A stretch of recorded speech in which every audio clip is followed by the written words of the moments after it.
Whenever I see people walking dogs, I always miss Betty.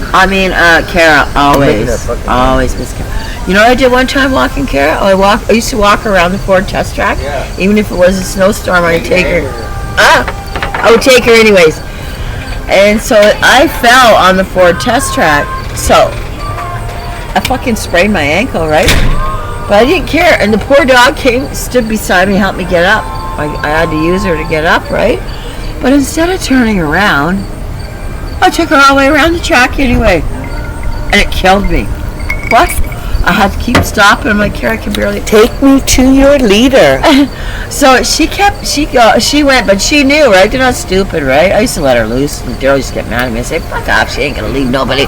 And she wouldn't. She had separation anxiety. I love the neighborhood dog that gets let loose. I really do. I have an affinity for those dogs.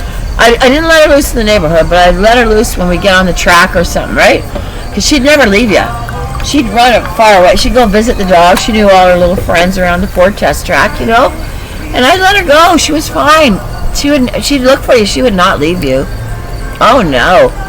So, anyway, that one time in the wintertime, yeah, I remember that. And then... Would you have some slip on ice? I don't know what I slipped on. It was on the track. And, asphalt. No, it was winter, so it was plowed. Yeah, ice and I still, anyway, so, but instead of turning around and going back home, I still did the whole walk with her anyway. I'm like, why the fuck? Take me to your leader. Yeah. So I remember that. And she kept stopping, waiting for me. She knew, right? And then a girl that I know, she just happened to be in her car in the parking lot. That's an endless love right there. Yeah. Going with your dog being injured and continuing on the walk just so your dog can get that exercise. I know, but when I think, because she loved her walks, she did. So Betty's in our backyard. Yeah. Betty's in our backyard. Yeah. We are sorry to hear that you had to say goodbye to your sweet girl, Betty. Betty Boop, yeah. Yeah. Our thoughts are with you during this difficult time. I'm surprised. Yeah. Just know that our beloved friends are never far away, for they will live in our hearts forever. God love an animal that you outlive. Oh, yeah. There's nothing like being out there on your last breath, right, and thinking, what will happen to my baby? Yeah, yeah. When I worked in palliative care, we used to let people bring their animals. Oh, yeah. You could bring your dog. Well, palliative care basically means... Palliative care basically means you're there to help them process their passing so they can get their papers in order, and hopefully they're not so far gone that, you know, legalities of death can be tended to. Yeah, that's what next to kin do. We weren't for that. We were for caring for them, right? Trying to keep them comfortable. Yeah, I know, but there still has to be the dialogue and the conversation, and it is lacking in North America. But there are countries where they actually make sure everything is in process, not just the foot care and Canada, that's not the diaper change and the sponge bath. That's not up to the nurses to discuss those things. We weren't allowed to. That's why I could never be a nurse. Psychology, I told your wrap my friend brain around that. And I hope she seems like a nice girl and she seems like a good nurse. I don't know, but I said, man, mention it to somebody about. Oh, was she of that mentality, like I was saying, that she was bringing awareness to the family? Yeah. So she didn't last long with the company. Which company? That you worked for and did palliative care with home. Oh no, I worked at palliative care for 6 years. Yeah, did it for 6 years, palliative. So did the woman who was like initiating, making sure that the will of beyond death. That's not our job. Yeah, but the girl that was bringing awareness to the families, that was that would be like the social worker. Did she last long at the place when you were there for 6 years? Do you remember if she lasted long or was she let go? We had a nice was a lady pastor we You had. had to conform. It was a hospital, so we had to See, your pastor's position is to say all your legal papers in order. Yeah. We had a nice pastor there. She was nice. Heavy girl. A lot of nice people worked in palliative care, I gotta say that. Good hearts. I had a man confess to me on his deathbed in palliative care. He confessed he was a pedophile. Everybody always made a joke that he had a closet full of chocolates. But I may imagine, what was I to say? Nothing. I said, that's between you and whatever happens. I can't. I believe God. I can't. You know what? I don't know. I'm aware of this now.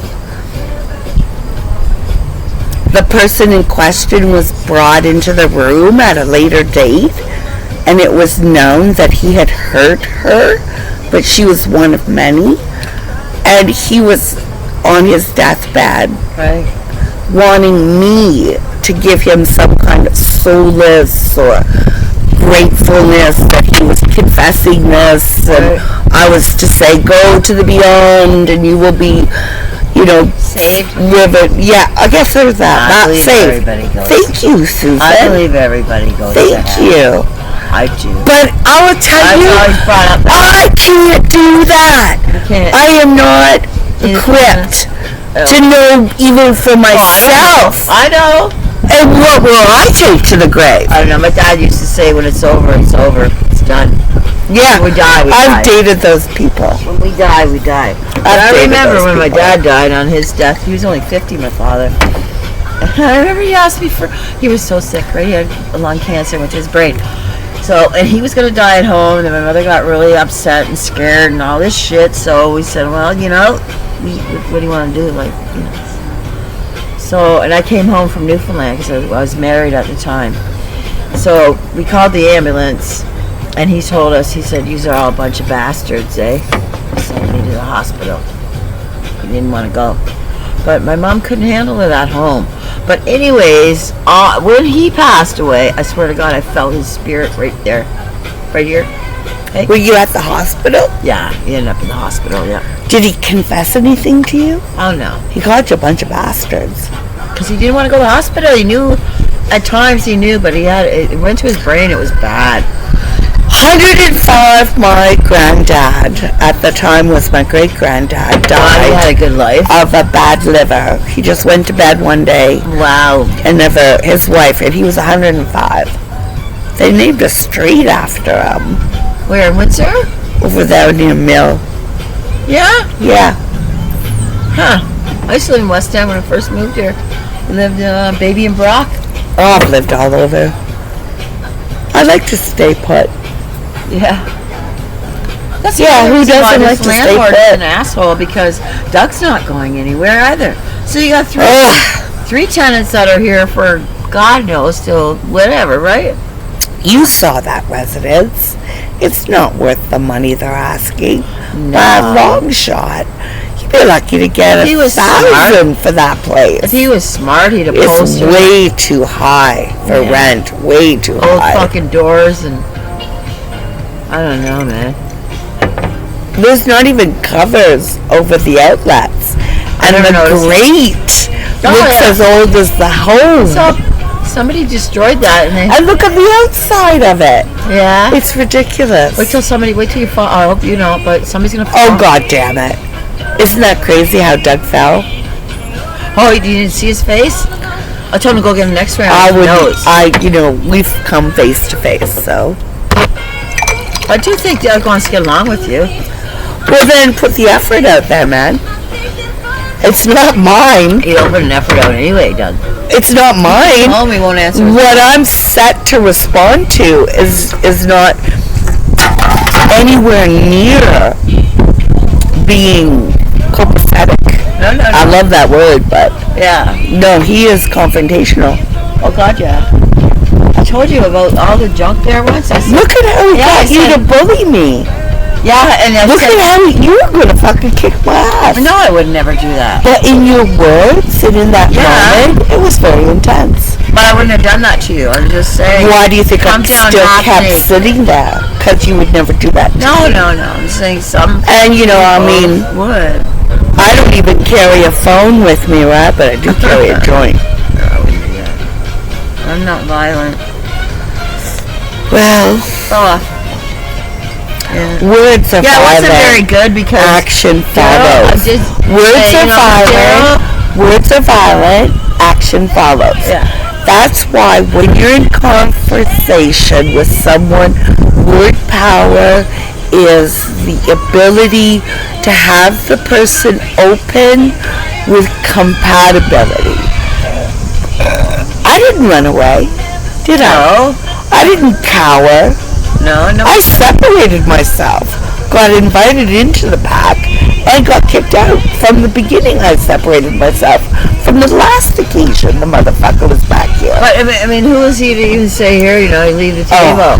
That's not his table either. Oh, come on. By the way, it's a shitty table anyway. Oh, my God. Just see, and when it was like, I was like totally in Fight Club mode. When he said, I'm going to record this conversation. Oh, I don't even remember that. I said, this conversation's over. Mofo comes on at me like, I'm going to put a $300 a month bill on a camera setup so I can see who's fucking with my furniture. And I'm like, oh, somebody found me furniture, something stolen, something broken. Like, what the fuck's going on out front? Because I live in the back. I'm an alley girl. He's a fucker. He's like, oh, you don't put the chair back 3 inches, bitch. And by the way, you don't wear a bra. What the fuck was that, Susan? And he manipulated that whole conversation to attain hatred, malice, evil intent, and gore. I mean, I probably would have never brought it up, but then he brought it up, and you laughed, and I thought, okay, that's not nice, so... Well, I mean, come on. I'm supposed to say I'm sorry after all that? I'm supposed to say I'm sorry after that? I'm supposed to say I'm sorry after that. What the fuck are you doing in my backyard, bitch? You got that whole guarded shit going on. You should have said that. What are you doing back here? Why did you say that? I don't know, he had a bottle of wine, he was drinking, he was smoking, he seemed kind of happy, and he relishes in the morbid and the misery, and his chaos, and that was company. Yeah. And that's what the result of misery is. But am I a lesser person? No, I am a more of a person, because I know. And when that karma comes down on him, when a day later he went down the stairs and fell on his face, you know something? That's his own hatred. Fuck you. Let's scroll through this conversation. Smoke a joint. True.